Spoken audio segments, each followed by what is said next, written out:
മിക്കുപൂച്ചയും പാച്ചുനായും ഒറ്റ ചങ്ങാതിമാരാണ് മിക്കുപൂച്ചയും പാച്ചുനായും. ഓരോ അബദ്ധത്തിൽ ചെന്ന് ചാടുകയാണ് ഇരുവരുടെയും പതിവ്. മിക്കുപൂച്ചയും പാച്ചുനായയും നിറയെ മാങ്ങകളുള്ള ഒരു മാവ് കണ്ടു. അയ്യടാ, മാങ്ങ പറിച്ചാലോ, ദേ അടുത്ത് തന്നെ തോട്ടിയും കുട്ടയുമുണ്ട്, മിക്കുപൂച്ച പറഞ്ഞു. അവർ തോട്ടി ഉപയോഗിച്ച് മാങ്ങ പറിച്ച് താഴെയിട്ടു. പാച്ചുനായിയെ എല്ലാം കുട്ടയിലാക്ക്, മിക്കുപൂച്ച പറഞ്ഞു. ഓക്കെ, എല്ലാം കുട്ടയിലാക്കുന്നുണ്ട്. ആശാൻ ധൈര്യമായി മാങ്ങ പറിച്ചിട്ടു. പാച്ചുനായ എല്ലാ മാങ്ങയും കുട്ടയിലാക്കി. അപ്പോഴാണ് ദൂരെ നിന്ന് 2 പേർ വരുന്നത് അവർ കണ്ടത്. ഡേ, ഇങ്ങോട്ട് ആര് വരുന്നുണ്ട്, കാണാതെ മാറി നിൽക്കാം. അവർ ഒരു കുട്ടിക്കാട്ടിൽ ഒളിച്ചു നിന്ന് നോക്കി. ഇത് ഉടമസ്ഥന്മാരാണെന്ന് തോന്നുന്നു, എന്താ പറയുന്നതെന്ന് കേൾക്കാം. അയ്യടാ, ആരോ നമ്മുടെ പണി ചെയ്തിരിക്കുന്നു, ഒരാൾ പറഞ്ഞു.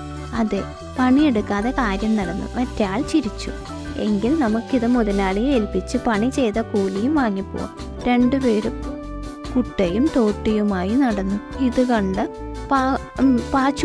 പാച്ചുനായിയും മിക്കുപൂച്ചയും ചമ്മിപ്പോയി. അയ്യടാ, അവന്മാർക്ക് വേണ്ടി നമ്മൾ ചുമ്മാതെ പണിയെടുത്ത പോലെ ആയല്ലോ. പണി നമുക്കും കൂലി അവർക്കും. 2 പേരും അവർ പോകുന്നത് നോക്കി നിന്നു.